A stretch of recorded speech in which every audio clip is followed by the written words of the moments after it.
साहेब कालपासून आपण पाहतोय तर उद्धव ठाकरे हे मराठवाडा विदर्भ या सगळ्या दौऱ्यावर आहेत, ज्या ठिकाणी 6 खासदारांनी आपल्या पक्षात प्रवेश केल्यानंतर त्यांच्या मतदारसंघात जाऊन त्या ठिकाणी आवाहन करत आहेत की कशा पद्धतीने पुन्हा एकदा गद्दारी झाली आणि आपल्यासोबत जनता उभी आहे. काय आहे, आता माननीय उद्धव ठाकरे साहेब मोठे नेते आहेत, हे त्यांनी अगोदरच करायला पाहिजे होतं.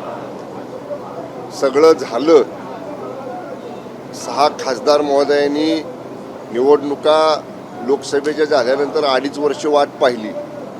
त्यांना काय आधार मिळत नाही, त्यांना त्यांच्या मतदारसंघातले प्रश्न सोडवायसाठी पक्ष नेतृत्वाचं पाठबळ मिळत नाही आणि मग शेवटी लोकांच्या हितासाठी, मतदारसंघाच्या हितासाठी त्यांनी निर्णय घेतल्यावर आता साहेब उद्धव ठाकरे साहेब त्या मतदारसंघात जायला लागलेत. पण याचा काय उपयोग होईल असं दिसत नाही. कारण बघा, आम्ही पाहिलं थोडंसं टी व्हीवर, केवळ टीका करायची, टोमणे मारायची, त्या 6 खासदार महोदयांना वाटेल तशा पद्धतीनं त्यांचा उल्लेख करायचा. ज्या लोकांनी त्यांना निवडून दिले, 20-20 लाख 25-25 लाख लोकांच्यातनं हे खासदार साहेब निवडून येतात, त्या जनतेचा पण हा अपमान आहे ना त्यांच्या लोकप्रतिनिधीबद्दल असं बोलणं. आणि म्हणून ठीक आहे, उशिरा ते आता सुरू केले त्यांनी फिरायला, पण त्याचा काय परिणाम होईल असं नाही. शिवसैनिक हा शिवसेनेचे विचार, पक्षाचे मुख्य नेते आदरणीय एकनाथजी शिंदे साहेबांच्या नेतृत्वाखाली आता महाराष्ट्रामध्ये अगदी घराघरामध्ये शिवसैनिक पोचलेला आहे. त्यामुळं असे किती जरी दौरे उबाटाचे झाले तरी त्याचा शिवसेनेवर कसलाही परिणाम होणार नाही. सर, दुसरीकडे टीईटीचा पेपर जवळपास आपण पाहिलं तर संशयास्पद फुटलेला आहे असं म्हटलं जात आहे आणि त्यावरनं आता विरोधक आक्रमक झालेले आहेत. पायऱ्यांवरती तर आंदोलन झालं, मात्र या टीईटीच्या एकूणच पेपरवरच प्रश्न उपस्थित केला जात आहे. नाही, या बाबतीत कदाचित माननीय शिक्षण मंत्री महोदय शासनाची भूमिका आज स्पष्ट करतील. मला माहीत नाही, माझी त्यांची भेट झाली नाही, मी आत्ता आलोय.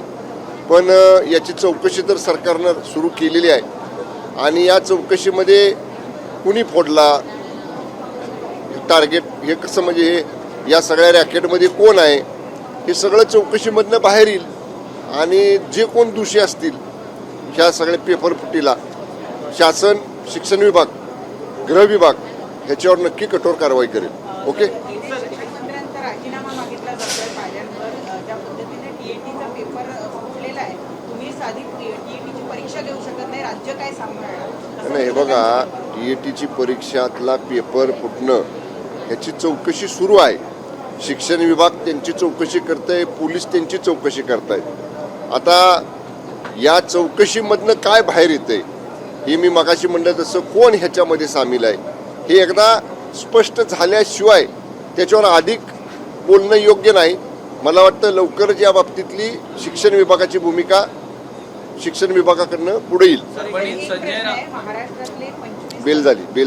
शेवटचा प्रश्न, महाराष्ट्रातले 25 तरुण थायलंड, म्यानमार आणि लाओस या शहरांच्या ज्या बॉर्डर्स आहेत त्याच्यामध्ये अडकवून ठेवलेले आहेत आणि त्यांच्याकडनं जाणीवपूर्वक ऑनलाईन फ्रॉड करून घेतला जातोय, बंदुकीच्या धाकावर हा फ्रॉड करवला जातोय असा त्या पोरांचा आरोप आहे. महाराष्ट्रातली ही 25 मुलं आहेत, शासनात यामध्ये काय भूमिका नाही याची आम्ही माहिती घेऊ. ज्या बॉर्डर स्टेटमध्ये किंवा बॉर्डर दुसऱ्या बाजूच्या देशामध्ये जिथं या मुलांना असं अडकून ठेवलेलं आहे याची नक्की गृह विभागाकडनं माहिती घेतली जाईल. ओके.